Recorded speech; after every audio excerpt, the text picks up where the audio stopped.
எடுத்து பேசுகிற வார்த்தைகள் செவியில் சேர்ந்து அதை கடந்து கேட்பவர்களின் சிந்தனைக்குள் சென்று செயலாக்கம் பெறும் என்கிறார் அண்ணல் காந்தியடிகள். அதனால்தான் உங்கள் பிள்ளைகள் இதயத்திலிருந்து வார்த்தைகளை எடுத்து எடுத்து பேசுகிறோம். இந்த உலகில் எப்படிப்பட்ட மாறுதலை கொண்டு வர நீ நினைக்கிறாயோ அந்த மாறுதலை நீ உன்னிடத்தில் இருந்து தொடங்கு என்கிறார் அண்ணல் காந்தியடிகள்.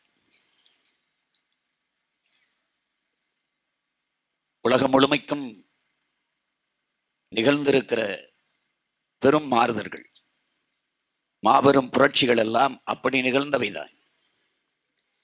எனக்குள் எந்த மாற்றத்தையும் ஏற்படுத்த முடியாத நான் சமூக மாற்றத்தை ஏற்படுத்த முடியாது.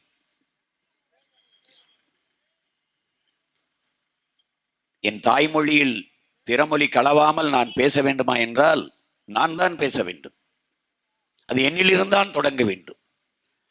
உங்கள் பிள்ளைகள் நாங்கள் வந்த பிறகு எவ்வளவு பெரிய மாறுதல்கள் நிகழ்ந்திருக்கு என்பதை நீங்கள் ஆய்வு செய்து பார்க்கலாம். சந்தோஷம் என்று சொல்லிக் கொண்டிருந்த திரைப்பட உரையாடல்களில் மகிழ்ச்சி வந்ததற்கு காரணம் நான் தான். சூப்பர் என்று சொல்லிக் கொண்ட இடத்தில் சிறப்பு என்ற வார்த்தை பதிவாவதற்கு காரணமும் நான் தான். தொடக்கத்தில் எள்ளி நகையாடுவார்கள், ஏசுவார்கள், பேசுவார்கள், கேலி பேசுவார்கள். ஆரம்பத்தில் எந்த ஜில்லா என்று கேட்டார்கள், பிறகு எந்த டிஸ்ட்ரிக்ட் என்று கேட்டார்கள். இப்போது யாராவது கேட்கிறார்களா? எந்த மாவட்டம் என்றுதான் கேட்பார்கள். மாறுகிறது. நாங்கள் வருவதற்கு முன்பு லைவ் தொலைக்காட்சிகளில், இப்போது நேரலை. நாங்கள் வருவதற்கு முன்பு பிரச்சாரம், இப்போது பரப்புரை. மாற்றம் என்பது நம்மிலிருந்து வர வேண்டும். என் உடன் பிறந்தவர்களே, பேரன்பு மிக்க பெற்றோர்களே, அப்படிப்பட்ட ஒரு மாற்றத்தை நாம் செய்வதற்குத்தான் இந்த களத்திலே நிற்கிறோம். ஒரு சிறிய மகள் ஒரு பெண் மகளை அனுப்பி என்ன சாதித்து விடப் போகிறாய் சீமான் என்று நினைக்கலாம். ஏற்கனவே திமுக அதிகாரத்தில் இருக்கிறது. என் தங்கை சொன்னது போல எந்த அரசியல் மாற்றமும் ஆட்சி மாற்றம் வரப்போவதில்லை. ஆனால் என் தங்கை வென்றுவிட்டால் தமிழகத்தில் மாபெரும் அரசியல் மாற்றம் நிகழும். ஆலமரத்தின் விதையை யார் வார்த்தது? யாராவது பார்த்துருக்கீங்களா? மீனின் சினை முட்டையை விட சிறிதாக இருக்குங்கிற அவ்வை. மீனின் சினை முட்டை யாராவது பார்த்துருக்கீங்களா? நிறைய இருக்கும். ஆனால் ஒன்றை தனியாக எடுத்து பார்த்தால் மைக்ரோஸ்கோப் வச்சா பார்த்தா கூட தெரியாது. மீனின் சினை முட்டையை விட சிறிதாக இருக்கும் ஆலமரத்தின் விதையில் அது மரமான பிறகு 3 படைகளை அதன் நிழலின் கீழே நிறுத்திவிட முடியும் என்கிற பாடுகிறார். யானைப்படை, குதிரைப்படை, காலாட்படை என்று 3 படைகளை அதன் கீழே நிறுத்திவிட முடியும் என்கிறார். அப்படி இந்த சிறிய மகளை அனுப்புங்கள் சட்டசபைக்குள், என்ன நிகழுது என்று பாருங்கள். எவ்வளவு பெரிய மாளிகை, எவ்வளவு பெரிய அரண்மனை, எவ்வளவு பெரிய கோட்டை, ஒரு சிறிய ஓட்டை, ஒரே ஒரு சாவிதான் திறக்குது, சின்ன சாவி. அந்த சாவியாக என் தங்கையை கருதுங்கள். இந்த உங்களுக்கு புரியுதுன்னு நினைக்கிறேன். ஒரு பெண் என்ன செஞ்சு இவளை எதுக்கு போய் நிறுத்திருக்கான் சீமான்? ஒரு சின்ன மகள் போய் என்ன செஞ்சிருவான்? இப்படிதான் நினைச்சான் எல்லாரும். தமிழரின வரலாற்றில் ஆண் மன்னர்கள், ஆண்களினுடைய வீரத்தையே படித்து வந்த தமிழ் பெருங்குடி மக்களே, இப்படித்தான் உலகத்தில் எந்த ஒரு சிந்தனையாளன், புரட்சிகர சிந்தனையாளன், முற்போக்கு சிந்தனையாளன், பெண்ணிய உரிமைக்கு பேசியவன், எழுதியவன், பாடியவன், போராடியவன், அவனெல்லாம் கனவு கண்டிருப்பான் இல்லையா? ஒரு பெண்மகள் எப்படி இருக்க வேண்டும் என்று. அப்படி பிறந்தவள், இருந்தவள், வாழ்ந்தவள் நம்முடைய வீர பெரும்பாட்டியார் வேலுநாச்சியார் என்பதை அறிவார்ந்த தமிழ் சமூக தம்பி தங்கைகள் மனதில் வைத்துக் கொள்ள வேண்டும். கணவரை கொன்றுவிட்ட பிறகு கைக்குழந்தை வைத்துக்கொண்டு, முக்காடை போட்டுக்கொண்டு, வெள்ளை உடையை உடுத்திக்கொண்டு, மூக்கை சிந்திக்கொண்டு, மூளையிலே உட்கார்ந்து அழுது கொண்டிருந்த காலத்திலே இழந்த நிலத்தை நான் மறுபடி போரிட்டு மீட்டே தீர்வேன் என்று கணவனின் உடல் மீது சத்தியம் எடுத்து உறுதியேற்றுக் கொண்டு காட்டுக்குள் ஓடி மறைந்து மறுபடியும் படை திரட்டி வந்து இழந்த நிலத்தை மீட்டமான மரத்தி நம்முடைய வீர பெரும்பாட்டியார் வேலு நாச்சியார். அவளுடைய வரலாற்றை படித்தாய் என்றால் என் தங்கை இந்த களத்திலே நிற்பது சரிதான் என்று உனக்கு தோணும். இந்த இனத்தின் வரலாற்றிலே இழந்த நிலத்தை மறுபடியும் போரிட்டு மீட்ட வரலாறு நம்முடைய பாட்டி வேலு நாச்சியாருக்கும் அவளுடைய பேரன் எங்கள் தலைவன் பிரபாகரனுக்கும் தான் உண்டு. அதனால்தான் ஒரே ரத்தம் அதே வீரம் என்ற முழக்கத்தை முன்வைத்தோம். அதிலே எங்களுடைய தலைவரின் படையிலே புலிப்படையிலே அங்கையர் கன்னி என்ற ஒரு அக்கா இலங்கையின் கடற்படை இராணுவம் மொத்த கட்டுமானமும் மொத்த இயக்கமும் ஒரு கப்பலுக்குள் இருக்கிறது. அந்த கப்பலை தகர்க்கணும், அப்பதான் அவனை பலகீனப்படுத்த முடியும். அத்தனை ஆண் வீரர்கள் இருக்கும் போது ஒரு பெண் கரும்புலியை என் தலைவன் தேர்வு செய்கிறார். கரும்புலியை அவரே தேர்வு செய்தது அல்ல, அவர்கள் விரும்பி கேட்பார்கள். நான் என் மண்ணின் விடுதலைக்காக, என் தாயக விடுதலைக்காக நான் என் உயிரை ஈகம் செய்கிறேன், தயவு செய்து என்னை கடும்புலியாக ஏற்றுக்கொள்ளுங்கள் என்று தலைவரிடத்திலே பலமுறை கோரிக்கை வைத்த பிறகு அந்த வாய்ப்பை வழங்குவார். அப்படி அங்கையர் கன்னி அவர்களுக்கு அந்த வாய்ப்பை கொடுக்கிறார். அத்தனை ஆண் போராளிகள் இருக்கும் போது ஒரு பெண்ணுக்கு நடுக்கடலில் நிற்கிறது கப்பல். என் உடன் பிறந்தவர்களே, எண்ணினிமைய தங்கு தம்பிகளே, என் அருமை பெற்றோர்களே, நீங்கள் காட்சிப்படுத்தி பாருங்கள். நள்ளிரவு பயணத்தை தொடங்குகிறாள். அவளுக்கு அதற்கு முன்பு 3 நாட்கள் காய்ச்சலாகி விடுகிறது. தனக்கு உடல்நிலை சரியில்லை, காய்ச்சலாக இருக்கிறது என்று தெரிந்துவிட்டால் தலைவர் தன்னை இந்த பணியிலிருந்து நீக்கி விடுவார், வேற யாராவது அனுப்பிவிடுவார் என்று சொல்லவே இல்லை. எனக்கு காய்ச்சல் அடிக்குது என்பதை சொல்லவே இல்லை. அந்த நிலையில் உடனிருந்த சக போராளிகள் தங்கைகள் அவரை கொண்டு கடலில் அனுப்பி விடுகிறார்கள். கொஞ்சம் தூரம் போய் அவர்கள் வணக்கத்தை சொல்லிவிட்டு திரும்பி விடுகிறார்கள். அவள் நீஞ்சுகிறாள். 13 மணி நேரம் கடும் குளிரில் ஒரு பெண்மகள் ஆள் கடலுக்குள் நீந்தி செல்கிறாள். 30 கிலோமீட்டர். எத்தனை கிலோமீட்டர்? 30 கிலோமீட்டர். நீ தனியாக ஒரு மனிதன் யாரும் இல்லாத கடற்கரையில் தனியா அனுப்பியா? ஆனால் கடலுக்குள் உன் அக்கா, ஒரே ஒரு மகள், உடம்பு உள்ளுக்குள் நெஞ்சில குண்டை கட்டிக்கிட்டு ஒருத்தி நீஞ்சி போறா. 30 கிலோமீட்டர் 13 மணி நேரம் நீஞ்சுகிறாள். கடும் குளிரில் ஆள் கடலுக்குள் தனி மனுஷியாது நீஞ்சி போய் இந்த இரவு முடிந்து அந்த பகல் தொடங்குகிற சரியாக 12 மணிக்கு கப்பலுக்குள்ள வச்சு தகர்த்துட்டார். உலகம் திரும்பி பார்த்துருச்சு. இலங்கை உறைஞ்சு போச்சு. ஒரே யாரு, எத்தனை பேர்? ஒரு பெண்மகள். அந்த அங்கையர் கண்ணின் தங்கைதான் இந்த அபிநயா என்பதை அறிவார்ந்த தமிழ் சமூக தம்பி தங்கைகள் புரிஞ்சுக்கணும். ஒரு இலக்கு, ஒரு வேலை, இதை செய்து முடிக்க என் தலைவன் ஒரு கட்டளை தளபதிக்கு கட்டளை இடுகிறார். அவர் பல ஆண் போராளிகளை அனுப்பி அனுப்பி அனுப்பி பார்க்கிறார். அந்த செயலை செய்து முடிக்கவில்லை, தோற்று போகிறார்கள். தலைவர் கேட்கிறார், என்ன பிரச்சனை என்று கேட்கிறார். சரியா வரலன்னா, ஏன் வரல? எத்தனை பேர் போனாங்க? யார் யார் போனாங்கன்னா மொத்தமா ஆண் போராளிகளுக்கு தான் வாய்ப்பு கொடுக்கப்பட்டிருக்கு. கேட்கிறார், ஏன் பெண் போராளிகளுக்கு வாய்ப்பு கொடுக்கல? அண்ணா, ஆண் போராளிகள் பசங்களாலே முடியலன்னா பெண்களால எப்படின்னா முடியும்? தங்கைகளால் அது முடியாதண்ணா அப்படின்னு. ஏன் கொடுக்கல தான் பேச்சு.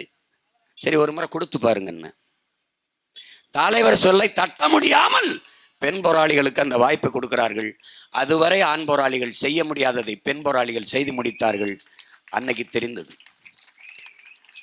நீ ஆபிரகாம் லிங்கன், நீ சொல்ற நெப்போலியன் பெரிய வீரன், அலெக்சாண்டர் பெரிய வீரன்,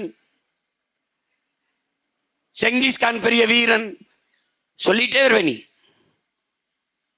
சொல்லிட்டே வருவே. தலைவர் பிரபாகரன் பெரிய வீரன், பூலித்தேவன் பெரிய வீரன், மருதுபாண்டியர் பெரிய வீரன், அழகுமுத்துக்கோன் பெரிய வீரன், சுந்தரலிங்கனார் பெரிய வீரன், பண்டாரவன்யன் பெரிய வீரன், தீரன் சின்னமலை மாபெரும் வீரன் சொல்லிட்டே வருவ. இந்த வீரம் எங்கிருந்து வந்தது? எங்கிருந்து வந்தது? தன் ரத்தத்தை பாலாக மாற்றி தன் மார்பில் இருந்து பிள்ளைகளுக்கு ஊட்டி தாயின் மார்பில் குடித்த பாலில் இருந்து வந்தது நமக்கு அந்த வீரம். அது செங்கிஸ்கான் ஆயிரு, அது அலெக்சாண்டர் ஆயிரு, அது நெப்போலியன் ஆயிரு, எவனாயிரு. அப்ப பால் குடிச்ச உனக்கே வீரம் இருக்குன்னா பால் ஊட்டிய தாய்க்கு எவ்வளவு வீரம் இருக்கணும்னு நீ புரிஞ்சுக்க. நம்மை பிரசவிக்கும் போது நம் தாயை தாங்கிய வழியை உலகத்தில் எவனும் தாங்க முடியாது.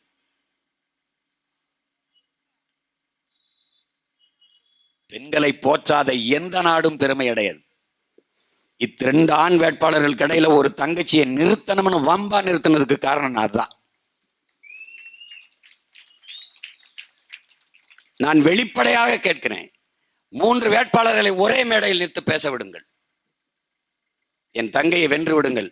நீ போட்டியிலிருந்து விலகிடான்னு நான் கூட்டிட்டு போயிடுறேன்.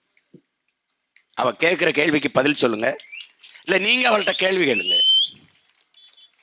தமிழ்நாட்டில் இருக்கிற எல்லா அரசியல் தலைவரையும் கூப்பிடுறேன், நானும் வர்றேன்.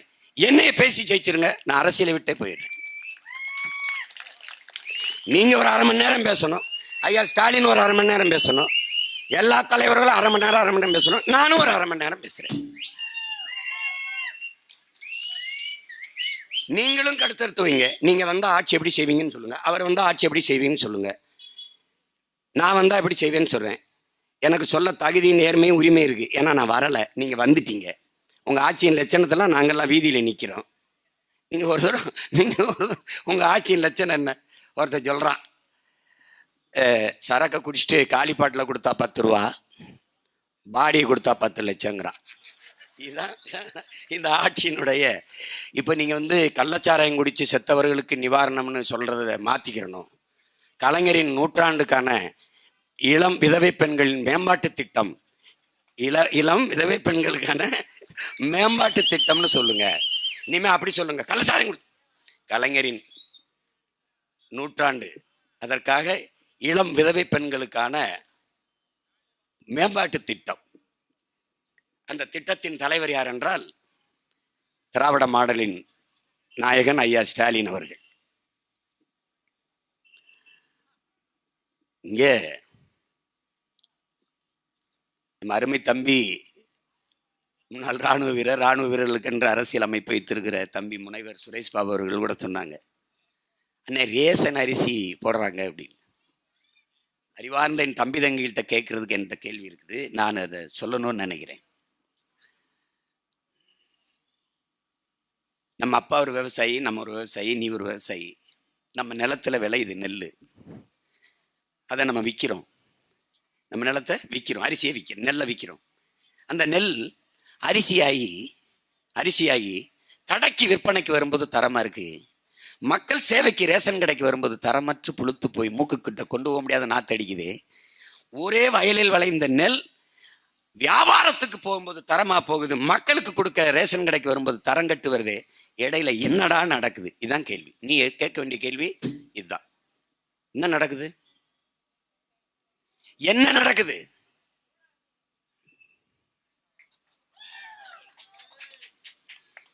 இவர்கள் ரேஷன் அரிசி சாப்பிடுவார்களா? சாப்பிட மாட்டார்கள். ஆனால் தமிழ்நாட்டில் ஒரே ஒரு முதலமைச்சர் ரேஷன் அரிசி சாப்பிட்டான் என்றால் அது நம் தாத்தா பெருந்தலைவர் காமராஜர் அவர்கள் மட்டும்தான். சமையல்காரர் இருக்கார் பாருங்க, சமைக்கிறவர், சமைச்சு வச்சுட்டோன்னு வைரவன் ஐயாவோட தாத்தாவோட உதவியாளர் இந்த அரிசி சாப்பாடை எடுத்துக்கிட்டு மூக்கிட்ட கொண்டும் போது அப்படியே ஒரு நாத்த வரும், கொமட்டுங்க, முகஞ்சொலிக்காம ஐயா சாப்பிடுவாங்க அப்படின்னு. அப்போ அவருடைய நண்பர்கள் எல்லாம் பெரிய பெரிய வியாபாரிகள், அரிசி வியாபாரம் பண்ணுகிறவர்கள். தரமான அரிசியை மூட்டையாக கொண்டாந்து தர்றோம்னு போடும்போது இல்லை இல்லை அதெல்லாம் எடுத்துகிட்டு போக சொல்லு. ஐயா நீங்கள் இதுக்க சனம் இதைத்தானே சாப்பிடுது, அப்போ அதைத்தானே நாம் சாப்பிட்ணும், நமக்கு ஒன்றா அவங்களுக்கு ஒன்றா அப்படி நினைச்ச தலைவன் இருந்த இடத்துல தான் இப்படி இருக்கு. என் தங்கச்சியெல்லாம் ரொம்ப வருத்தப்படுறாங்க, காசு கொடுக்குறாங்கன்னு. இப்போ எப்படி ஆயிடுச்சுன்னா, மக்கள்கிட்ட நான் கேட்டேன், நிறைய பயணம் பண்ணுவோம்ல, அப்போ அம்மா பெரியம்மா சித்தப்பா பெரியப்பாட்டெலாம் கேட்பேன், என்னப்பா என்ன பண்ண அம்மா சொல்கிறாங்க, சீமா எந்த பையன் வந்தாலும் எதையும் செய்ய போகிறதில்ல, இதையாவது வந்துட்டு போட்டு விடு. கடைசிக்கு அந்த நிலைக்கு நம்ம மக்கள் வந்துட்டாங்க. இங்க போட்டியே திமுக நாம் தமிழர் அப்படின்னு மேலோட்டமா கருதிடக்கூடாது. கருத்தியலா திராவிடம் திமுக என்பது பணத்தை முன்னிறுத்துகிறது. தமிழ் தேசிய அரசியலை முன்னெடுக்கிற நாம் தமிழ் என்பது இனத்தையும் அதன் மானத்தையும் முன்னிறுத்துகிறது. திராவிட கட்சிகள் திமுக இதுவரை செய்து வந்த தீய அரசியலை ஒழித்து ஒரு தூய அரசியலை நிலத்தில் நிறுவ வேண்டும் என்று தமிழ் தேசிய அரசியலை கொண்டிருக்கிற கருத்தியலை கொண்டிருக்கிற நாம் தமிழர் கட்சி துடிக்குது. அப்படி என்ன தூய அரசியல்? என் தங்கச்சி பேசும்போது சொன்னால, பள்ளிக்கூடத்து வாசல் உட்காந்துக்குவேன். உன் பிள்ளை படிக்குதா? கவுன்சிலர் பிள்ளை படிக்குதா? சட்டமன்ற உறுப்பினர் பிள்ளை படிக்குதா? இல்ல மாவட்ட செயலாளர் மகன் படிக்கிறானா? பாராளுமன்ற உறுப்பினர் மகன் படிக்கிறானா? மந்திரி மகன் படிக்கிறானா? எந்த அரசு பள்ளி கல்லூரியில் அரசினுடைய அமைச்சர், சட்டமன்ற உறுப்பினர், பாராளுமன்ற உறுப்பினர் மகள் படிக்கிறார்? அல்லது அரசு கல்வி கல்லூரியிலே வேலை செய்கிற ஆசிரியர் பேராசிரியர் பெருமக்களின் பிள்ளைகளாவது படிக்கிறார்களா? இல்லை. ஏன்? தரம் இல்லை. தரம் இல்லை. ஏன் தரம் இல்லை? தரங்கட்டவர்கள் கையிலேயே பல ஆண்டுகளாக அதிகாரம் இருப்பதால் அது தரம் இல்லை. அரசு மருத்துவமனை இருக்கா? இருக்கு. எம்ஜிஆருக்கு முடியல, அப்பலோ. அம்மையார் ஜெயலலிதாவுக்கு முடியல, அப்பலோ. ஐயா கருணாநிதிக்கு முடியல, எம்ஜி ராமச்சந்திரா, காவேரி. தம்பி செந்தில் பாலாஜிக்கு முடியல, தாத்தா ஓமந்தோரா ராமசாமி ரெட்டியார் பேர்ல கட்டப்பட்ட மருத்துவமனை. சட்டமன்ற கட்டிடமா கட்டினாங்க, அது மருத்துவமனையா மாறிச்சு. அங்கதான் அவரை சேர்த்தாங்க. 2 நாள் திருப்பி காவேரி. ஏன் தரம் இல்லை? அரசை நடத்துறவனே சொல்றானே தரம் இல்லைன்னு. அப்ப எதுக்கு தான் அரசு மருத்துவமனை? யாருக்கு வைத்தியம் பார்க்க? மருத்துவ மாணவர்கள் எலியை, தவளையை, பாம்பை அறுத்து கீறி பார்ப்பது போல ஏழைகளின் உயிரை கீறி பயிற்சி எடுப்பதற்கு அரசு மருத்துவமனையா? எதற்கு அரசு மருத்துவமனை? அதுக்கு எதற்கு அவ்வளவு ஆயிரக்கணக்கான கோடி ஒதுக்கீடு? என்ன தரத்தில் வைத்திருக்கிறீர்கள்? அரசை நடத்துபவர்களுக்கு அரசு பள்ளி கல்லூரிகளில் நம்பிக்கை இல்லை என்றால், மருத்துவமனையில் நம்பிக்கை இல்லை என்றால், அடித்தட்டு மக்களுக்கு எப்படி நம்பிக்கை வரும்? என்ன தரத்தில் மருத்துவம் கிடைக்கும்? அப்ப மாறுதல் என்ன? சட்டமன்ற உறுப்பினரா, மாமன்ற உறுப்பினரா, பாராளுமன்ற உறுப்பினரா, அமைச்சர் மகனா, முதலமைச்சர் பேரனா, எவனா இருந்தாலும் அரசு பள்ளி கல்லூரியில் தான் படிக்கணும். சட்டம் மாறுதல் இல்ல. தனியார் பள்ளியில் தான் படிப்போம். படி படி, பதவியே விலகு, பதவியே விலகு. அரசு மருத்துவமனையில் படுத்துத்தான் மருத்துவம் செய்து கொள்ள வேண்டும். அப்படி போய் முதலமைச்சர் அரசு மருத்துவமனையில் படுத்தால், ராஜீவ்காந்தி மருத்துவமனையில் இல்லை, நாம வரும்போது அந்த பேரே இங்க இல்லை. அதை நல்லா கவனிச்சுக்கணும். தமிழ் மகனின் ஆட்சி நிறுவப்படும் போது என் இனத்தை அளிச்ச கொடுங்கோலனுக்கும் துரோகிகளுக்கும் என்னடா என் நிலத்தில் பேரு? கல்வெட்டு, தெரு, சாலை. தூக்குடா. என் இனத்தில் இல்லாத பெருமை மிக்க முன்னோர்களா? நாட்டின் விடுதலைக்கு செக்கை இழுத்தவன் பேரனும் பேத்தியிலும் இங்க நிக்கிறோம். தூக்குல தொங்கினவன்டா தீரன் சின்னமலை மருது வண்டியும், அவன் பேரன் பேத்திகள் நிக்கிறோம். எங்களுக்கு இல்லாத உரிமை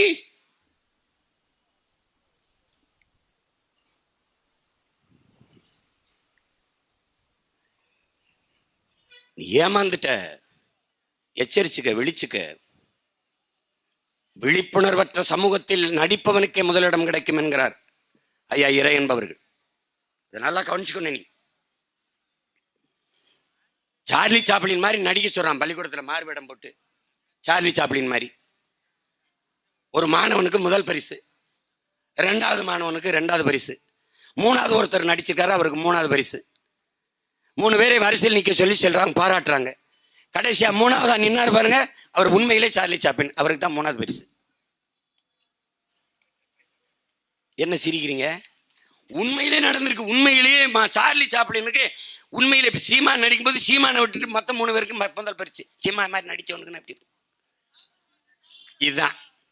ஒருத்தன் பன்னி மாதிரி கத்துறாங்க, சின்ன வயசு பன்னி மாதிரி கத்துறான், பெரிய வயசு பன்னி மாதிரி கத்துறான்.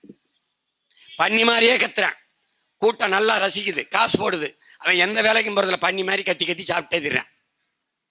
நம்மள மாதிரி ஒருத்தன் வரான், நான் உன்னையோட நல்லா கத்துவேன், உண்மையிலே பன்னி மாதிரி கத்துவேன்றான். போட்டி. எப்படி போட்டி? இதே மாதிரி ஒரு இடத்துல போட்டி, மக்கள் எல்லாம் கூடியிருக்கிறாங்க. அந்த ஒருத்தன் கத்துறான், வழக்கமா பண்ணி மாதிரி நல்லா கத்துவான்ல, அவன் கத்திக்கிட்டே இருக்கான். அவனுக்கு பயங்கரமா ஆரவாரம் வருது, விசில் சத்தம் வருது, கைதட்டா ஏன்றான். இந்த உண்மையிலே கத்துறான். இன்னொருத்தன் கத்துறான் பாருங்க, புதுசா வந்த பண்ணி மாதிரி. இப்போ நான் வச்சுக்கிறீங்களேன், கத்திக்கிட்டே இருக்கேன். அவன் என்ன பண்றான்? நீ போலி, அவன் தான் உண்மைங்கிறான். யாரு? இந்த பண்ணி மாதிரி ரொம்ப நாளா கத்திக்கிட்டு இருக்கவன. இவன் வெறுப்பான, நீ பாட்டுற, கை தட்டி விசாரிச்சு, நிறுத்துறா அப்படின்ட்டு போய் ஒரு சாக்கை, கோணி சாக்கு போட்டு ஒன்று மூடி இருக்கு, அதை எடுக்கிறான். உண்மையிலே பண்ணி படுத்து கிடக்கு. இவன் நேரம் கத்துனது இவன் இல்ல, உண்மையிலே அந்த பண்ணி. உண்மையிலேயே பண்ணி கத்துன சத்தத்தையே மறந்து விட்ட மக்கள், போலியை நம்பி ஏமாந்து விட்ட மக்கள். உண்மையிலேயே இந்த மக்களை நேச்சு கத்திக்கிட்டு இருக்க எங்களை விட்டுட்டு ரொம்ப நாளா ஏமாத்துற இந்த அயோக்கிய பயல்களை நம்பி ஓட்ட போட்டு போலிகளை நம்பி என்ன கள்ளச்சாராயத்தை குடிக்கிறதுல நாட்டம் கொண்டவனா இருக்கான. இவனுக்கு என்ன நல்லது கெட்ட தெரிய போகுது? அப்பதான் ஐயா இறையன்பு கீழ் எழுதுறாங்க, விழிப்புணர்வற்ற சமூகத்தில் நடிப்பவனுக்கே முதலிடம் கிடைக்கும், மாற்ற துடிப்பவனுக்கு இங்க ஆதரவு இல்லை. ஏன் மாற்ற துடிக்கிறவனுக்கு, நினைக்கிறவனுக்கு ஆதரவு இருக்கு. இதான் இங்க பிரச்சனை. நீங்க இப்படித்தான் பார்க்கணும். மதிப்புமிக்க நம் உரிமைகளை சில ரொட்டி துண்டுகளுக்காக விற்பதென்பது அவமானகரமானது. அண்ணல் அம்பேத்கர் சொன்னது என்னைக்குன்னு கேளு. அவர் காலத்திலே ஓட்டு காசு கொடுக்க ஆரம்பிச்சிருக்காங்க. அதனாலதான் இந்த கருத்தை பதிவு வைக்க வேண்டிய அவசியம் வருது. மதிப்புமிக்க நம் உரிமைகளை சில ரொட்டி துண்டுகளுக்காக விற்பதென்பது அவமானகரமானது என்ற கருத்தை அன்றைக்கே புரட்சியாளர் அண்ணல் அம்பேத்கர் பதிவு செய்ய வேண்டிய நிர்பந்தம் ஏற்பட்டிருந்தால் அன்னைக்கு ஆரம்பிச்சிருக்கான். அதுக்கு பின்னாடி நம்முடைய தாத்தா தெய்வ திருமகன் முத்துராமலிங்க தேவர் அவர்கள், ஓட்டுக்கு காசு கொடுக்கிறவன் பாவி, அந்த காசை வாங்கி கொண்டு ஓட்டு போடுகிறவன் தேச துரோகி என்று சொல்ல வேண்டிய தேவை இருக்கின்றால் அவர் காலத்திலும் காசு விட்டுருக்கான். பேரறிஞர் அண்ணா என்ற பெருந்தகை 7 கடல் தாண்டி 7 மலை தாண்டி அங்கே இருக்கிற 7 மலையானை துணைக்கு அழைத்து வருவானேன், ஓட்டுக்கு காசை கொடுத்து விட்டு அந்த 7 மலையான் படத்தில் மேலே அடித்து சத்தியம் வாங்குவது ஏன்? இந்த காங்கிரசார் யாரு? அண்ணா அவர்கள், அவருடைய வாரிசு தான் இன்று. எவ்வளவு வீட்டில் எத்தனை ஓட்டு? இந்த வெங்காயங்களால எந்தெந்த சாதிக்கு என்ன ஓட்டுன்னு எண்ணி காசு கொடுக்க இந்த வெங்காயங்களால முடியும்.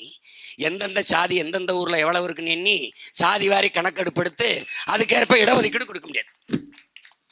இவங்களெல்லாம் என்ன பண்ணலாம்னா, கழிவறை கழுவிட்டு கட்ட வழக்கு மாதிரி வச்சிருப்போம்லடா. ஆமாமா, அதை வச்சுதான் அடிக்கணும். சாதி வாரி கணக்கெடுப்படுத்து கொடுன்னு சொல்றதுல உனக்கு என்ன பிரச்சனை? உங்களுக்கு என்ன பிரச்சனை? என்ன பிரச்சனை? ஆணவ படுகொலை, குடிப்பெருமை, சாதிய பெருமைக்கு நடக்கிற படுகொலைகளை தடுக்க நீ ஒரு தனி சட்டம் ஏற்று, அது கடுமையான சட்டம் ஏற்றுனா முடியாது. இவர்கள்தான் சாதி ஒழித்து சமதர்ம சமூகம் நிலைநாட்ட வந்த புரட்சியாளர்கள், சாதி ஒழிப்பு போராளிகள், முற்போக்குவாதிகள், சமூக நீதி காவலர்கள். அறிவார்ந்த தமிழ் சமூக தம்பி தங்கைகளே, சிந்தித்து பாருங்கள் எவ்வளவு காலம் நாம் ஏமாற்றப்பட்டிருக்கோம் என்று.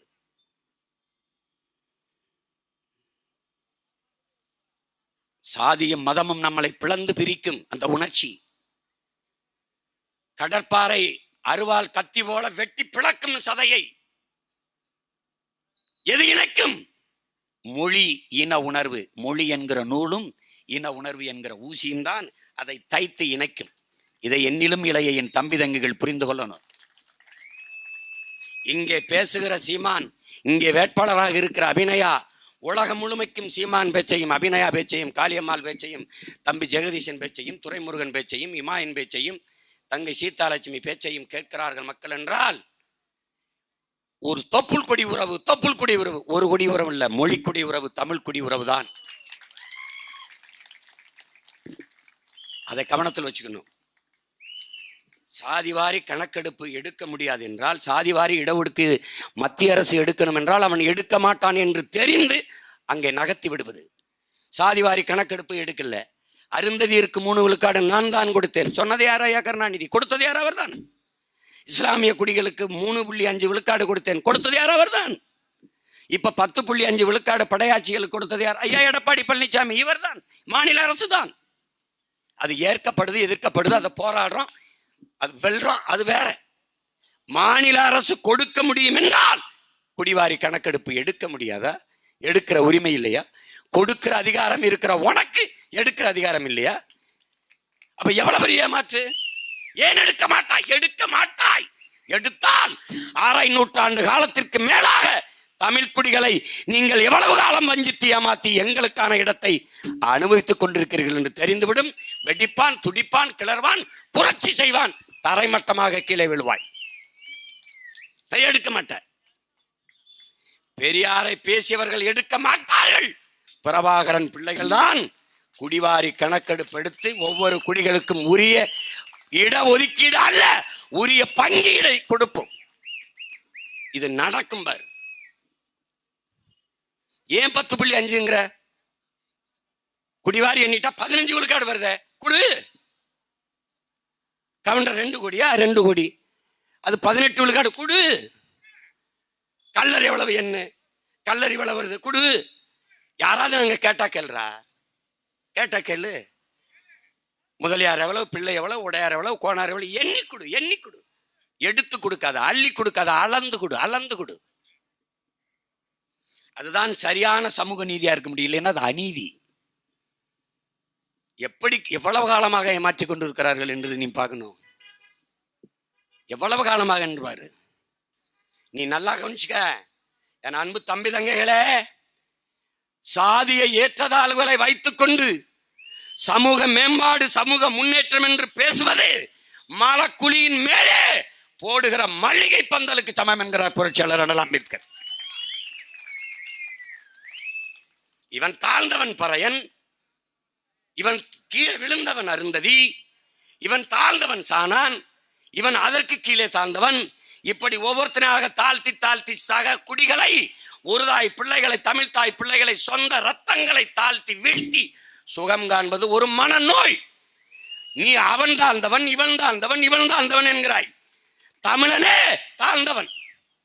நீ இந்திய நிலத்தை ஆள முடியுமா? உனக்கு அந்த வாய்ப்பு இருக்கா? சட்டம் இருக்கும்பா, நீ சர்க்கரை காதுல ஊத்துன மாதிரி இருக்கும். வாய்ப்பு இருக்கா? வாய்ப்பு இருக்கா?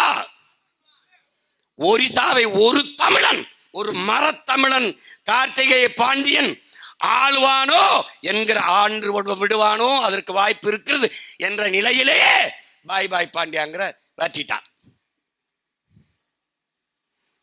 பாத்துக்க. இந்தியன் சொன்னா நம்பின, இந்துன்னு சொன்னா நம்பின, ஒரே நாடு, ஒரே ரேஷன் கார்டு, ஒரே தேர்தல், ஒரே வரி, எல்லாம் சொன்னா நம்பின. என்ன கேட்டான், தேசிய நீரோட்டத்துக்கு வாங்கன்னு. தேசிய நீரோட்டத்துக்கு நான் வர, காவிரியில கொஞ்சம் நீரோட்டத்தை இங்க விடுங்கன்னு. வெங்கலம் மாதிரி நம்ம இங்க பாரு, எல்லாரும் சரியா இருக்கான், நாம சரியா இல்லை. எல்லாரும் சரியா இருக்கான், நம்மகிட்ட ஒற்றுமை இல்லை. இங்க வந்து இருக்கிற எல்லாரையும் பாரு. நீ காட்டுக்குள்ள நேஷனல் ஜியோகிராஃபி, டிஸ்கவரி சேனலை பாரு. சென்னாய், கழுத புலியெல்லாம் உருவத்தில் ரொம்ப சின்னது, ஆனா 5000, 2000, 3000 அப்படியே ஓடும். இந்த சிங்கம் புலியெல்லாம் தனித்தனியே திரியும். நீ அப்படி திரிஞ்சுதான் தோத்து போன. உருவத்தில் சிறிய மிருகங்களா இருக்கிறது ஒற்றுமையா இருக்கு. ஒரு சிங்கம் வேட்டையாடுது, இந்த மாதிரி வேட்டையாடி அந்த விலங்கை சாப்பிடுது. இந்த சிங்கத்தையே காட்டிக்கிட்டு இருக்காங்க கேமரா. திடீர்னு சிங்கம் வாழை முறுக்கிட்டு ஓடுது கத்திக்கிட்டு. எதை பாத்திரா ஓடுதுன்னா இப்படி மெதுவா அந்த கேமராமேன் திருப்புறாரு. 5000 கழுதப்புலி அப்படியே வருது.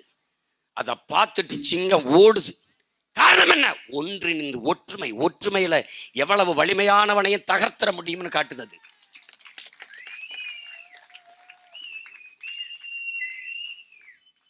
ஏன் நாங்க தனியா நிக்கிறோம்?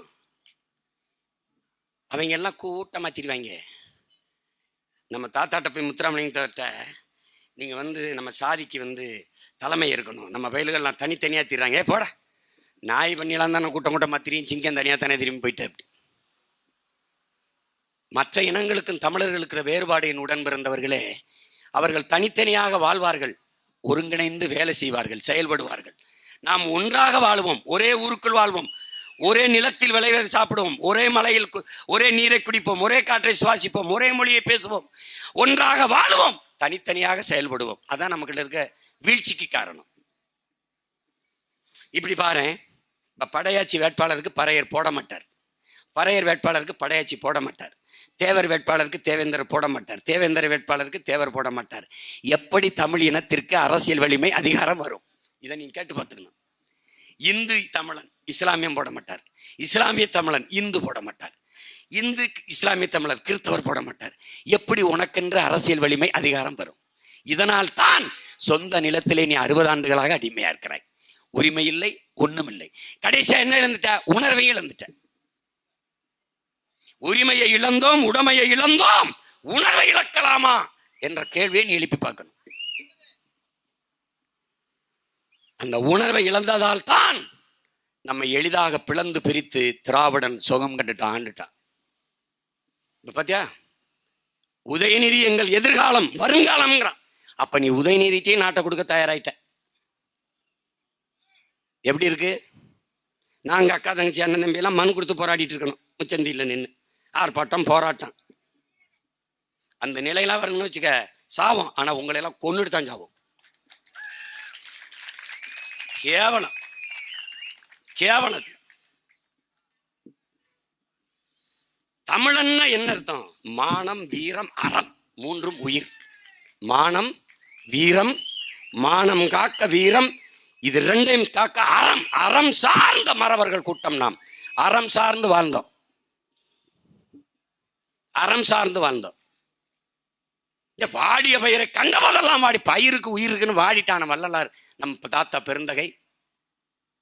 யோசிச்சு பாரு, அரிசி மாவில் கோலம் போட்டான், எல்லாரும் கல்லு மாவளம் போட்டான், அரிசி மாவில் போட்டான். ஏன்? ஈக்கு எறும்புக்கு ஏரமா இருக்கணும், எறும்பு உணவா இருக்கணும். ஏன்? அறம். அரசியல் பிழைத்தோருக்கு அறம் கூற்றாகுங்கிறது சிலப்பதிகாரம். அறத்தின் வழி நின்று வாழ்ந்த மறவர்கள். சான்று வேணுமா? கடைசிக்கு நம்ம உயிர் தலைவன் மேதகவி பிரபாகரன் அவர்கள். அவன் வானூர்தியில வந்து செஞ்சோலையில குண்டை போட்டு 61 குழந்தைய கொண்டு விட்டான். இவர்கிட்டையும் வானூர்தி இருந்தது, பறந்து போய் அவன் பள்ளிக்கூடத்துல போட்டு கொண்டிருக்கலாம், செய்யலையே. அறம் சார்ந்து வாழ்ந்த மறவன் பிரபாகரன். நம் பிள்ளைகளை பல ஆயிரம் பேரை சிங்கள ராணுவ வீரர்கள் வன்புணர்வு கட்டாயமாக வன்புணர்வு செய்து கற்பழித்து கொலை செய்தார்கள். பதிலுக்கு பதில், பழிக்கு பழி என்கிற நோக்கிலே ஒரு சிங்கள பெண்ணின் தாவணியை கூட விடுதலை புரி மறவனோ தமிழில மகனோ தொட்டதில்லை. காரணம், அறம் சார்ந்து வாழ்ந்த மறவர்கள். அந்த மறவர் கூட்டத்தில் வந்த நீ 5க்கும் 10க்கும் அரிசிக்கும் வேட்டிக்கும் 500க்கும் 1000க்கும் கையேந்தி நிற்கிறது கேவலம். காலம் பூரா உழைக்கிற ஒரே ஒரு பண்டிகை, உன் இனத்தின் பண்டிகை பொங்கல். அதுக்கு 1 கிலோ அரிசி இல்லை உன்கிட்ட, 1 கிலோ வெல்லம் இல்லை, 1 கிலோ சர்க்கரை இல்லை, ஒன்றும் இல்லை, 1 முளை கரும்பு இல்லை. இதுக்கு அவங்க வந்து 1 கிலோ அரிசி, 1/2 கிலோ சர்க்கரை, 1 முளை கரும்பு, அதோட 1 முளை கயிறு போட்டு தூக்கி தொங்கல போக வேண்டியது, தூக்கிட்டு தொங்கிட்டு போக வேண்டியது. இதுக்கு ஆண்டுதோறும் பொழுது கிளம்பும் போது கிளம்பிட வேண்டியது, பொழுது சாயிற வரை உழைக்க வேண்டியது. கண்ணு மொழி பிதுங்கி, கண்ணச்சதை தொங்கி, உடம்பெல்லாம் வேர்வப்பா பூக்க, காலில் வெடிப்பு வெடிக்க, உழைச்சி வீட்டில் வந்து கரைச்சி படுத்து. நீ என்னைக்காவது ஒரு நாள் உனக்கு 1000 ரூபா கொடுக்குறான்ல, இப்ப என்னோட கணக்கு 20,000 கொடுக்க வைக்காம நான் போக மாட்டேன். உனக்கு ஒரு ஓட்டுக்கு அவங்க ஒரு 5000, இப்போ வரைக்கும் 15,000 வரைக்கும் கொடுக்கலாம்னு முடிவு பண்ணியிருக்காங்கங்கிறாங்க. நமக்கு தெரிஞ்ச சுற்று வட்டாரங்களில் நமக்கு வர்ற தொடர்பு, நமக்கு வர்றதுல ஒரு 15 வரை கொடுக்கலாம்னு இருக்கோம் அப்படின்னு. இன்னும் ஒரு 5 சேர்த்து கொடுக்க வச்சிட்டோம்னா ஏதோ நம்மளால முடிஞ்சது. இருக்கிறவன்ட்ட எடுத்து இல்லாதவனுக்கு கொடுக்கணும், நம்மகிட்ட இல்லை. இருக்கிறவனே கொடுக்க வச்சிருவோம். காசை கொடுக்கும் போது நான் வாங்கிக்கிறேன், காசை கொடுங்க வாங்கிக்கிறேன், கையை பிடிச்சிக்க விட்டுற அதை போயிடுவான். கையை பிடிச்சிக்கிட்டு காசை கொடுங்க வாங்கிக்கிறேன். நான் தினம் உழைக்கிறேன், வேலைக்கு போகிறேன், முட்டை தூக்குறேன், கரும்போட்ட போகிறேன், களவரிக்க போகிறேன், காட்டு வேலைக்கு போகிறேன், ஆடு மாடு மேய்ச்சி எல்லாம் பண்ணுறேன், இது பண்ணுறேன். எனக்கு வந்து காசு இல்லை. இந்த வேலையெல்லாம் செய்கிறேன். நான் வாழைக்கு மண் நினைக்கிறேன், வாழைத்தார் வெட்ட போகிறேன், எல்லாம் குளித்தனா வேலைக்கு போகிறேன், என்கிட்ட காசு இல்லை. நீ ஒரு வேலையும் செய்யாத, நீ இவ்வளோ ஆயிரக்கணக்கான ரூபாய் என்கிட்ட கொடுக்குறியே, உழைக்கிற எனக்கிட்ட இல்லாத காசு உழைக்காத உன்ட்ட எப்படி வந்தது? அந்த கேள்வியை மட்டும் கேளு. இந்த இடத்தில் உனக்கு ஒரு கேள்வி பிறக்கும், அதுக்கு பதிலும் வரும். எப்படி வந்தது? அதுதான் என் உடன் பிறந்தவனே. சுரண்டல், வர்க்க சுரண்டல், அடித்தட்டு உழைக்கும் மக்களின் உழைப்பை சுரண்டி கொடுக்கிற அந்த சுரண்டல், அதுதான் அதுதான் அது மதிப்புமிக்க வாக்கை வைக்கக்கூடாது. இங்க அரசியல் என்பது எப்படி கட்டமைக்கப்பட்டிருக்கிறது? அது இந்திய அரசியல், இந்திய நாட்டை ஆளுகிற பாரதிய ஜனதாவோ காங்கிரஸோ இல்லை இந்த கட்சிகள், திராவிட கட்சிகள், இந்த கட்சிகள் என்ன செய்யும் நினைக்கிற? அவனுக்கு சேவை அரசியலோ செயல் அரசியலோ கிடையாது.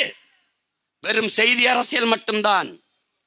1000 ரூபாய் செப்டம்பர் 11 கொடுக்கப்படும் என்று ஜனவரியில் இருந்தே எல்லா இடங்களிலும் பல 100 கோடிகளை செலவழித்து விளம்பரம் செய்வார்கள். செய்தி அரசியல். 100 ரூபாய் கொடுப்பார்கள், 1000 ரூபாய் விளம்பரம் செய்வார்கள். 100 கோடி கொடுப்பார்கள் திட்டம், 1000 கோடிக்கு விளம்பரம் செய்வார்கள். இது செயல் அரசியலோ சேவை அரசியலோ கிடையாது, வெறும் செய்தி அரசியல் தான்.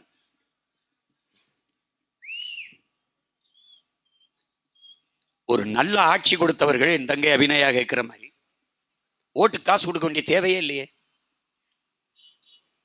இப்ப நாங்க பேசுறோம்ல மணிக்கணக்கா, இந்த 3 ஆண்டுகளில் நான் கல்வியின் தரத்தை இவ்வளவு உயர்த்தியிருக்கேன்.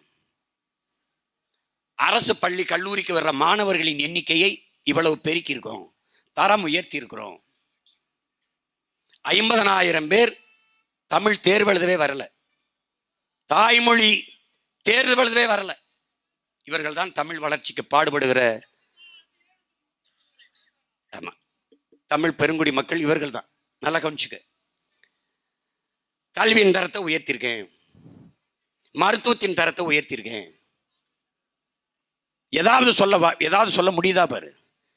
சரியான சாலை வசதி, தடையற்ற மின்சாரம் கொடுக்க நாங்கள் பாடுபட்டுருக்கோம். முன்னாடியெல்லாம் 4 மணி நேரம் 5 மணி நேரம் துண்டிக்கப்பட்ட இடத்தில் இப்போது அரை மணி நேரம் தான் துண்டிக்கப்படுகிறது. அவ்வளவு தூரம் மின் உற்பத்தியை பெருக்கியிருக்கோம். ஏதாவது ஒன்று. தூய குடிநீரை அரசே என் மக்களுக்கு விநியோகம் செய்யுது. ஏதாவது ஒன்றுமில்லை. ஆனா வளர்ச்சி என்கிற பேர்ல விளைநிலங்களின் வளங்களே குறைவு. இந்தியாவில் 150 கோடி மக்களை தொடரும்.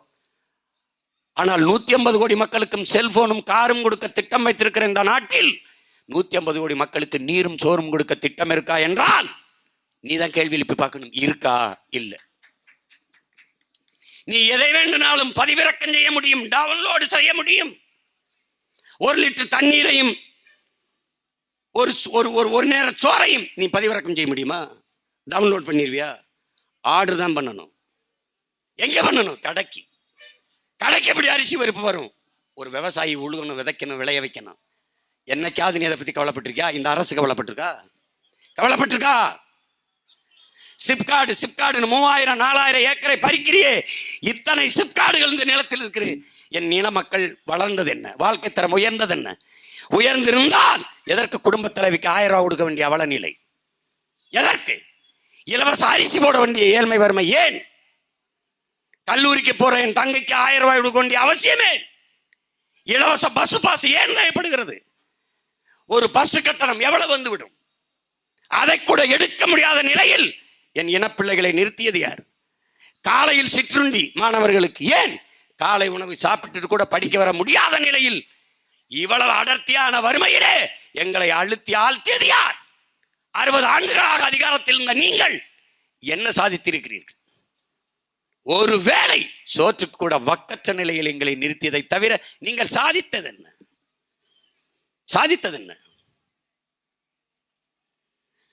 ஒன்றை சொல்ல முடியுமா? இத்தனை ஆண்டுகள் ஆட்சியில் நாங்கள் இதை செஞ்சிருக்கோம்.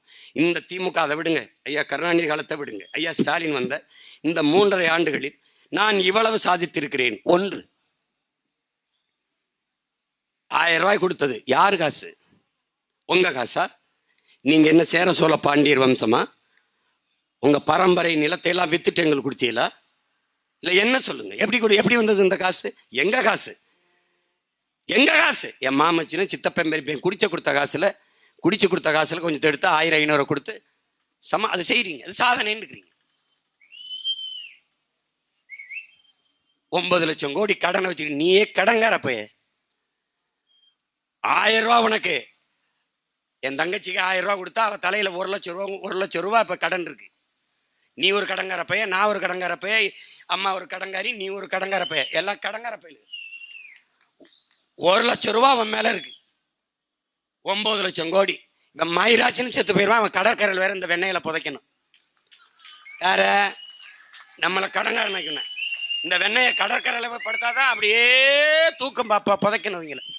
அடே ஒரு நாள் ஒரு பொழுது பேத்த அந்த சமாதியை தூக்கி போடல, நான் பிரபாகரன் மகளடா. நான் நீ நினைச்சுக்கிட்ட நீ 2 ஏக்கர்ல படுத்து கிடக்குறான் எல்லா பேரும். நாட்டு விடுதலைக்கு செக்க இழுத்தவன் எங்க இருக்கான்னு தெரியல. நாட்டு விடுதலைக்கு தூக்குறதுங்க என் பாட்டை எங்க படுத்திருக்கான்னு தெரியல. ஏய் பார்த்துக்கிட்டே நீ உன் சேட்டை 26ல் உன் ஆட்டத்தை ஒட்ட வாழை நறுக்கி நான் முடிக்கல. பார்த்துக்கிட்டே இருக்கு. நானும் ஒரு பெரிய கூட்டத்தை சேர்ப்பேன். எங்க கொள்கை கோட்பாட்டை ஏற்றுக்கொண்டு வருகிற எவரா இருந்தாலும் ஏற்போம். என்ன சீமான் கொள்கை? ஏழை பணக்காரன், உயர்ந்தவன் தாழ்ந்தவன் என்று பாகுபாடின்றி அனைவருக்கும் சரியான சமமான கல்வி. சரமான கல்வி எப்படி? உலகத்தில் கல்வியிலே முதலிடத்தில் இருப்பது தென்கொரியா, 2வது இடத்தில் ஜப்பான், 3வது இடத்தில் சிங்கப்பூர், 4வது இடத்தில் ஹாங்காங், 5வது இடத்தில் பின்லாந்து.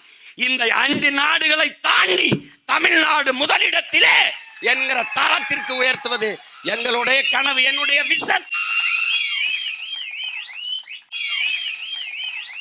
இங்கே முடியல அமெரிக்காவுக்கு கொண்டு போ, இங்கே முடியல சிங்கப்பூர் கொண்டு போ, அமெரிக்கால முடியல தமிழ்நாட்டுக்கு கொண்டு வா என்கிற நிலையில் மருத்துவத்தின் தரத்தை உயர்த்துவேன். எனக்கு இல்லாத டாக்டரை கொரோனா நேரத்தில் எந்த தனியார் மருத்துவமனை அவனை சேர்த்துக்கிட்டான்? தன் உயிரை பற்றி கவலைப்படாமல் அரசு மருத்துவமனையில் சேர்த்து மருத்துவம் கொடுத்த மாபெரும் மகத்தான மேதைகளடான மருத்துவர்கள், தேவதைகளடான செவிலியர் பெண்கள், சேவை பெண்கள், நர்ஸுகள் எல்லாரும். அவர்களுக்கு நோய் தொற்று வந்து செத்த எத்தனை நர்ஸுகள். கல்வி, மருத்துவம், அறிவை வளர்க்கும் கல்வி, உயிரை காக்கும் மருத்துவம், உலக உயிர்களின் உயிர் தேவையாக இருக்கிற நீரை விற்பனை பண்டமாக மாற்றிய நாடு. நாடுலடா சுடுகாடு. இதை மாற்றாமல் நீ எப்படி உன் பிள்ளை விட்டு போக? இந்த ஊர்ல ஒரு 5 ஆண்டு உன் அண்ணன்ட்ட இந்த தம்பி தங்கச்சி 5 ஆண்டு இந்த நாட்டை கொடு. எப்படி மாத்தி காற்றேன் மட்டும் பாரு. 4500 டிஎம்சி ஆண்டு ஒன்று இருக்கு. மழை பெய்யுது. 1500 டிஎம்சி தான் பயன்பாட்டில் இருக்கு. மீதி எல்லாம் அடுத்த நொடி கடல்ல போகுது. 150 டிஎம்சிக்கு முட்டிக்கால் போட்டு கன்னடன்ட்ட கெஞ்சிக்கிட்டு இருக்க. அந்த நீரை கடலுக்கு போகாமல் தேக்கி நீர் மேலாண்மையில் என் பாட்டன் கரிகால் சோழன் என் மூதாதைகளை முந்தி நான் காட்டல. நீ பாச்சேரு. நான் 5000 ஏக்கர்ல ஏர்போர்ட் கட்ட மாட்டேன். நான் ஏறி வெட்டுவேன். என் ஆத்தால போய் மறுக்க மாட்டான், வெட்டா மகனே அப்படின்னு. வெட்டா 5000 ஏக்கர்ல ஏறி வெட்டினா 50,000 ஏக்கர்ல விவசாயம் பண்ண முடியும். பிச்சைக்கார என் பாட்டன் ராஜேந்திர சோழன் கட்டின வீரநாராயண ஏரி கடலூர்ல 16 கிலோமீட்டர். என் ஊர் ராமேஸ்வரத்திலிருந்து தலைமன்னாருக்கு எவ்வளவு தூரம் நினைக்கிற? இலங்கை தலைமன்னாருக்கு எவ்வளவு தூரம் நினைக்கிற? சரியா 11 கிலோமீட்டர். அப்படின்னா ஒரு கடல் 16 கிலோமீட்டர், ஒரு சின்ன கடல். அதை தூர்வாரிந்தால் கடலூர் ஒவ்வொரு ஆண்டும் அதிக மழை பொழிவு பெறுகிறது. தாழ் பகுதி வெள்ளத்தில் மிதக்குது. அந்த நீரை வீரநாராயண ஏரியில தேக்கி பெரும் குழாய் மூலமா நான் காவிரி பாசனத்துக்கு கொண்டு போய் முடியாதா? என் தஞ்சை விவசாயிக்கு கொண்டு போய் முடியாதா? முடியுமா? முடியாது. செஞ்சிருக்க முடியாது அவங்களால. ஒவ்வொரு அமைச்சரும் 2 லட்சம் கோடி, 3 லட்சம் கோடி, 15,000 கோடி, 20,000 கோடி, 1 லட்சம் கோடின்னு வச்சிருக்கானா இல்லையா? சொல்லு. இருக்கா இல்லையா? அதை மட்டும் சொல்லு. எல்லாத்துக்கும் காசு இல்லை. ஓட்டு கொடுக்க 5,000, 10,000, 15,000 எப்படா வருது? எதையுமே சிந்திக்கிறது இல்லையா நம்ம? உனக்கு எப்பதான் கோபம் வரும்னு சொல்லு. உனக்கு எப்ப கோபம் வரும்னு சொல்லு. எதை கண்டு நீ ஆத்திரப்படுவ? அநீதியை கண்டு அச்சம் கொள்ளாமல் துணிந்து போராடுகிறவன் எவனோ அவனை உண்மையான ஜிகாத்துங்கிறார் நபிகள் நாயகம். இந்த இஸ்லாமிய பெருமக்கள் எனக்கு போட்டா மோடி வந்துருவார்ன்ற. எனக்கு போட்டா நான் தான் வருவேன். அம்மா அம்மா எனக்கு போட்டா நான் தான் வருவேன். எனக்கு போட்டா மோடி வர மாட்டார். இந்த விக்கிரவாண்டி தேர்தலில் என் தங்கை அபிநயாக்கு போட்டாலும் மோடி வந்துருவார். அம்மா சொல்லுங்கப்பா. கிறிஸ்தவ பெருமக்களே, இஸ்லாமிய சொந்தங்களே, நீங்க சொல்லுங்க. இந்த தேர்தலே நீங்க எனக்கு ஓட்டு போட்டீங்கன்னா நாம் தமிழர் கட்சிக்கு என் தங்கை அபிநயாவுக்கு போட்டா மோடி வந்துருவாரு, பிஜேபி வந்துருமா? இது எந்த மாதிரியான ஒரு சிந்தனை? அவன் ஏமாத்துறான்னு தெரியுது, எப்படி நம்ப முடியுது? பல ஆயிரம் ஆண்டுகளா ஆடை வெட்டுறாங்க, ஆனா ஆடு வெற்றவனே நம்புதுங்க. இதாங்க இந்த திராவிட ஏமாத்துறான்னு தெரியுது, திருட்டு பையன்னு தெரியுது. அதுல இந்த கிறிஸ்தவ பெருமக்கள், இவன் பாவியா இருந்தாலும் காவியை எதிர்க்க அவன் தான் சரியாக இருப்பான். ரைமிங் டைமிங் இருக்க. காவியை எதிர்க்க பாவியா இருந்தாலும் இவர்கள் சரியா இருப்பார். காவியை எதிர்க்கு பாவியை வச்சு எதிர்க்கிறார், இந்த தூவிய ஆவியை வச்சு எதிர்த்து விடு, அவ்வளவுதானே. கொடுமை கொடுமை. இது ஒரு உளவியல், இது ஒரு உளவியல். படித்தவர்களே உலக அரசியல், சமூக அவலங்கள், இழிவு, இந்த கள்ளச்சாராயம் வித்துல செத்ததில் இதில் கொடுத்ததுல எல்லாம் இந்த ஜமாத்தில் இருக்கீங்க பெரியவர்கள், இந்த பிசப்ப ஆயர்கள், உங்களுக்கெல்லாம் இதில் என்ன கருத்து? அதிகபட்சமாக என்ன பண்ணுவீங்க?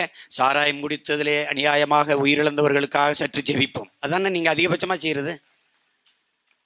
ரொம்ப நாளா அல்லல் பட்டு அவதியுற்ற மக்களுக்கு கத்தி கொண்டிருக்கிற சீமானும் அவன் தம்பிதங்களுக்குமா கொஞ்சம் ஜெபிச்சு விடுங்க ப்ளீஸ், ப்ளீஸ் ப்ரேயர் இட். கால கொடுமை தான்.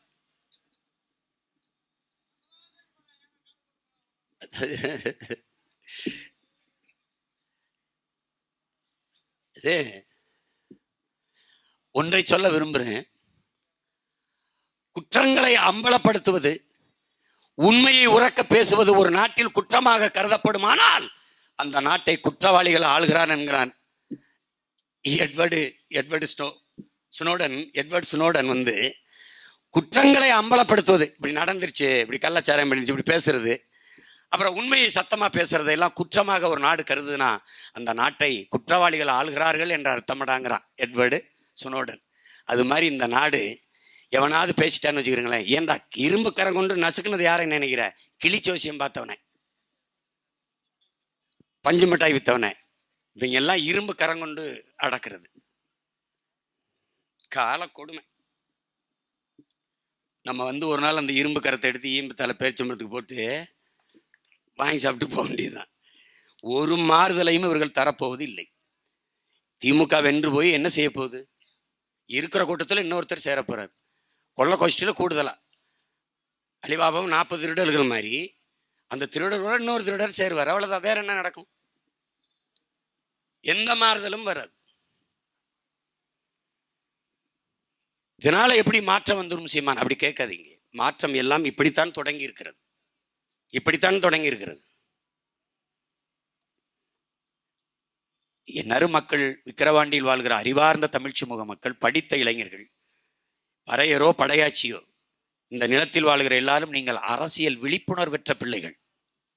2 பேர் தலைவர்கள், எங்கள் ஐயா மருத்துவர் ராமதாஸ் அவர்களும் என் அண்ணன் திருமாவளவன் அவர்களும் இந்த சமூக பிள்ளைகளுக்கு இடையிலே மிகப்பெரிய அரசியல் விழிப்புணர்ச்சியை ஏற்படுத்தி இருக்கிறார்கள்.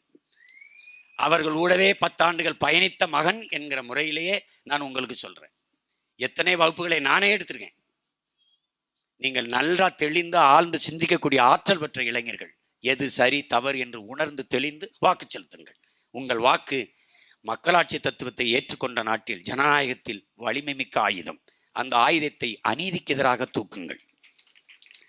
உலகில் எங்கெங்கு அநீதி நடக்கிறதோ, அக்கிரமம் நடக்கிறதோ, அதை கண்டு சகித்து கொள்ள முடியாமல் நீ கோபப்படுவாயானால் நீயும் என் தோழனே என்கிறான் சேகுவேரா. நீங்க கோபப்படுங்க. சீமான் கோபப்படலைன்னா அவன் கோடம்பாக்கத்திலே இருந்து படம் எடுத்துருந்துருக்கலாமே. எங்க வரணும்? என் கோபம் தான் இங்க நிறுத்திருக்கு. என் கோபத்துக்கு காரணம் என்ன? கோபத்திற்கு காரணம் என்ன? உங்கள் மேல இருக்கிற பேரன்பும் பெரும் காதலும் தான். உங்கள் மேலே இருக்கிற பேரன்பு பெரும் கோபமாக மாறுகிறது. ஐயோ இப்படி அநீதி நடக்கிறதே, ஐயோ மானத்திற்காக உயிரை விட்ட என் இனம் தன்மானத்தில் இந்த 1000-500க்கு கையேந்தி நிக்குதே. உயிரை கொடையாக கொடுத்த இனம். உலகத்திலேயே அந்த மன்னன் வள்ளலாக இருந்தது என் இனத்தில் தான். பாரி, ஓரி, காரி, பேகன், ஆய், நெல்லி, அதியமான் என்று கடையெழு வள்ளல்கள். நாட்டை ஆண்ட மன்னனே கொடை வள்ளலாக இருந்தது உன் இனத்தில் தான். 360 கிராமத்தை கொடையாக கொடுத்து விட்டான் பாரி, கொடையாக கொடுத்து விட்டான். அவனுக்கு புகழ் வரல. ஆனால் ஏறி வந்த தேரை ஒரு முல்லைக்கொடி காட்டுக்குள்ளே தள்ளாடி நிற்கிற போது அறிவார்ந்த தமிழ் சமூக தம்பி தங்கைகள் சிந்திக்க முடியும். ஒரு குச்சியை ஊண்டி விட்டு போயிருக்கலாம். அரண்மனை போய் அங்கே ஒரு கொடி தள்ளாடி கொண்டிருக்கு, ஒரு குச்சியை ஊண்டி விடு என்று ஒரு சேவகன்றை சொன்னால், ஆனால் தான் அரண்மனைக்கு போறதுக்குள் அந்த கொடிக்கு ஏதாவது ஆபத்து வந்து விடுமோ என்று அவன் ஏறி சென்ற தேரை முல்லைக்கொடிக்கு நிறுத்திவிட்டு நடந்து சென்றான். செயல் பைத்தியக்காரத்தனமானது. மேலோங்கி நிற்பது தமிழின முன்னோர்களின் உயிர்மை நேயம். 360 கிராமத்தையும் மக்களுக்கு கொடுத்த போது வராத பேரும் புகழும் கேட்க முடியாத திறனற்ற முல்லைக்கொடிக்கு தேரை நிறுத்திவிட்டு போனதில் புகழ் விட்டு விட்டான் பாரி. புறப்புறல் வெண்பாமாலை பாடுகிறது என் உடன் பிறந்தவர்களே, பேரன்புமிக்க பெற்றோர்களே, கொடையில் சிறந்த கொடை உண்டு. கேட்டு கொடுப்பது கொடைதான். ஆனால் கேட்கும் போது அவன் தன்மானத்தை இழந்து விடுகிறான். பசிக்குது, சாப்பிட காசு கொடுங்க, கேட்கும் போது தன்மானத்தை இழக்கிறான். அது சிறந்த கொடை இல்லை. கேட்காமல் கொடுப்பது கொடைதான், ஆனால் அதுவும் சிறந்த கொடை இல்லை. என் தங்கை முகம் வாடி இருக்கிறது என்றால், சாப்பிடலாட தங்கம், சாப்பிடு, கொடைதான், ஆனால் அது சிறந்த கொடை இல்லை. எது சிறந்த கொடை? கேட்கும் திறனற்ற உயிர்களுக்கு கொடுப்பதுதான் சிறந்த கொடை. கடையெழு வள்ளல்களில் ஆகச் சிறந்தவர்கள் பாரியும் பேகனும் தான். ஏன்? கேட்கும் திறனற்ற முல்லைக்கு தேரையும் கேட்கும் திறனற்ற மயிலுக்கு போர்வையும் கொடுத்த பேகனும் பாரியும் தான் வள்ளல்களில் தலை சிறந்தவர்கள். அவர்கள் யார்? உன்னுடைய தாத்தாக்கள், உன்னுடைய பாட்டன்கள், உன் இன முன்னோர்கள். அந்த பெருமையும் திமிரும் உனக்கு இருக்கணும். நீ இந்த 500க்கு கையேந்தும் போது, ஐயோ கொடுமையே, கள்ள ஓட்டுக்கும் காசு காந்தி சிரிச்சுக்கிட்டு போறாரு, கள்ளச்சாராயத்துக்கு கொடுத்த 10 லட்சத்துலையும் காந்தி சிரிச்சுக்கிட்டு போறாரு, விபச்சார விடுதிக்கும் காசு சிரிச்சுக்கிட்டு போறாரு, டாஸ்மார்க்கும் சிரிச்சுக்கிட்டு போறாரு, சூதாட்டத்துக்கும் சிரிச்சுக்கிட்டு போறாரு. அதனால நமக்கு என்ன தோணுது? காந்தியை பணத்திலிருந்து எடுத்து விட்டு மக்களின் மனத்தில் இடத்தை கொடுத்து விடுங்கள். அந்த இடத்தில் வேண்டுமானால் மோடி படத்தை போட்டு விடுங்கள், இந்த மாதிரி தலைவர்கள் படத்தை போட்டு விடுங்க, காந்தி எடுத்து விடுங்கள், தயவு செய்து எடுத்து விடுங்கள். இந்த இலங்கையெல்லாம் ராஜபக்சே அவர் படத்தை போட்டார், அது மாதிரி உங்க படத்தை போட்டுக்குங்க தயவு செய்து. எதற்கெல்லாம் காந்தி எதிராக இருந்தார்? ஊழல் லஞ்சத்திற்கு, விபச்சாரத்திற்கு, மதுவுக்கு, எதற்கெல்லாம் எதிராக இருந்தாரோ அதிலெல்லாம் காந்தி சிரித்துக்கொண்டே அதற்கு துணை போகிற மாதிரி காந்தி படத்தை பொறித்து காந்தியை இதைவிட கேவலப்படுத்த எவராலும் முடியாது. அவரை எடுத்துடலாம், எடுத்துட்டு உங்களுக்கு எந்த தலைவர் பேர் இருக்கோ போடலாம். யார் சவர்கர் படத்தை கூட போடலாம், உங்களுக்கு ரொம்ப பிடித்த தலைவர், அவர் படத்தை கூட போட வச்சுட்டு நீங்க கொடுக்கலாம். கொடுமை நிகழ்ந்து விட்டது. இதையெல்லாம் மாற்ற வேண்டும் என்றால் சீமானும் உன் தம்பி தங்கைகளுக்கும் விதிக்கப்பட்ட விதி என்று நினைக்காதே. இந்த மண்ணில் பிறந்த ஒவ்வொரு மகனுக்கும் கையளிக்கப்பட்ட பிறவி கடமை, வரலாற்று பெரும் பணி என்பதை நீ புரிந்து கொண்டு களத்தில் நிற்கணும். பேச்சை கேட்டு அப்படி காத்துல களை விட்டு போகாத. நீங்க பேசுறது இந்த விக்கிரவாண்டியில ஒரு தொகுதியில, நேமூர் தொகுதியில நின்று ஊர்ல இருந்து பேசிட்டு இருக்கேன்னு நினைக்காத. உலகம் பூரா கேட்டுக்கிட்டு இருக்கான். எனக்கே வண்டியில போறது எனக்கே திருப்பி அனுப்புவான். இப்ப இறங்கி வண்டியில போய் உட்காந்து எனக்கு அனுப்பிட்டு இருப்பான். அவ்வளவு தூரம் போயிட்டு இருக்கு. நான் உலகம் பூரா இருக்க தமிழர்களுக்கு போயிட்டு இருக்கேன், உனக்கு பேசிட்டு இருக்கேன்னு நினைக்காத. நீ என்ன செய்யணும்? பேச்சை கேட்டு வீட்டுக்கு போகக்கூடாது. நீ அண்ணன் பேச்சை கேட்டு போய் உன் கூட படித்தவன்ட்ட பேசு, கூட பிறந்தவன்ட்ட பேசு, பொண்ணு எடுத்தவன்ட்ட பேசு, சித்தப்பா ஒரு பக்கத்திற்கு அங்கே போய் பேசு, மாமா அப்படி பக்கத்திற்கு அங்கே போய் பேசு. வீட்டை வெல்ல முடியாதவன் நாட்டை வெல்ல முடியாது, தெருவை வெல்ல முடியாதவன் தேசத்தை வெல்ல முடியாது. வேலை செய், எந்த கட்சியிலையும் இரு, ஆனால் நாட்டை மக்களை நேசி. இதை விட்டுட்டா முடியாது. கடைசி தருணத்துக்கு தான் வந்துட்ட. நீ உனக்கு என்ன வச்சிருக்கான்னு நினைக்கிற? குடிக்க நீர், படிக்க கல்வி, பார்க்க மருத்துவம், பார்க்க வேலை, சாப்பிட நஞ்சில்லாத உணவு ஏதாவது இருக்கா? 100 மரணம் எண்ணிப்பார், 90 பேர் புற்றுநோய். என்ன சாப்பிட்டான்? 3 வயசு குழந்தைக்கு ஏன் புற்றுநோய்? சிகரெட்டா, பான்பரக்கா, கஞ்சாவா, சாராயமா? இல்லை. ஏன் புற்றுநோய்? தாய்ப்பால் ஏன் புற்று? உண்ட உணவு, தாய் உண்ட உணவு நஞ்சாயிருச்சு, பால் நஞ்சாயிருச்சு, 3 வயசு குழந்தைக்கு புற்று. நஞ்சில்லா உணவு, அதுவே நம் கனவு. நம்ம அப்பா நமக்கு சொல்லிட்டு போயிருக்கார்.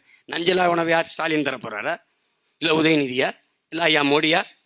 உங்கள் பிள்ளை, உங்கள் மகன், உன் உடன் பிறந்தவன் சீமானும் அவன் தம்பி தங்கைகளாலும் தான் நஞ்சில்லா உணவை தர முடியும்.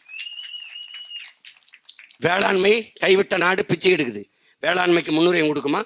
வேளாண்மையை அரசு பணியாக மாற்றி வேளாண் விளைநிலங்களை உருவாக்கி வேளாண்மையை ஆடு மாடு வளர்த்தல், நாட்டுக்கோழி வளர்த்தல், பட்டுப்பூச்சி வளர்த்தல், மீன் வளர்த்தலை அரசு பணியாக, தேனீக்கள் வளர்த்தலை அரசு பணியாக மாற்றி தற்சார்பு தாய்மை பசுமை பொருளாதாரத்தை முன்னெடுத்து வாழ்விடங்களிலேயே அரசு வேலை வாய்ப்பை பெருக்கி நிலமும் வளம் சார்ந்த தொழிற்சாலைகள் வேலை வாய்ப்பு என்று என் நாட்டை உயர்த்த வேண்டும் என்கிற கனவு கொண்ட பிள்ளைகளுக்கு வெற்றியை கையில் எங்கள் உடன் பிறந்தவர்களே, நீ ஒன்றும் செய்ய வேணாம். என் தங்கை அபிநயாவுக்கு வாக்கு பெற்று 2வது இடத்திலே, உண்மையிலே என் தங்கை தான் 1வது இடத்துல இருந்திருக்கணும். இந்த தேர்தல் ஆணையம் அதில் சொதப்பலை பண்ணி விட்டுட்டு 2வது இடத்துல இருக்கா. அவளுக்கு மைக்கு சின்னத்திலே வாக்கு செலுத்தி நீங்கள் வெற்றி பெற செய்யுங்கள்.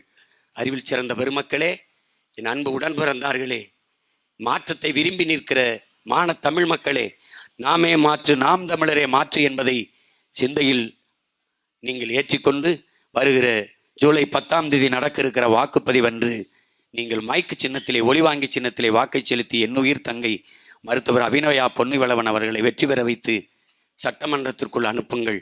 இது உங்கள் கடமை, ஒவ்வொருவருடைய பொறுப்பு என்று உணர்ந்து செய்யுங்கள். நீங்கள் கட்சியை கடந்து, சாதி மத உணர்ச்சியை கடந்து, தமிழின பிள்ளைகளாக நின்று ஒரு தமிழ் மகளை வெல்ல வைத்து உள்ளே அனுப்புங்கள். புரட்சி எப்போதும் வெல்லும். நாளை நமது வெற்றி அதை சொல்லும். நம் இலக்கு ஒன்றுதான், இனத்தின் விடுதலை. தமிழ் தாய் வாழ்க, தலைவர் பிரபாகரன் வாழ்க, நாம் தமிழர்.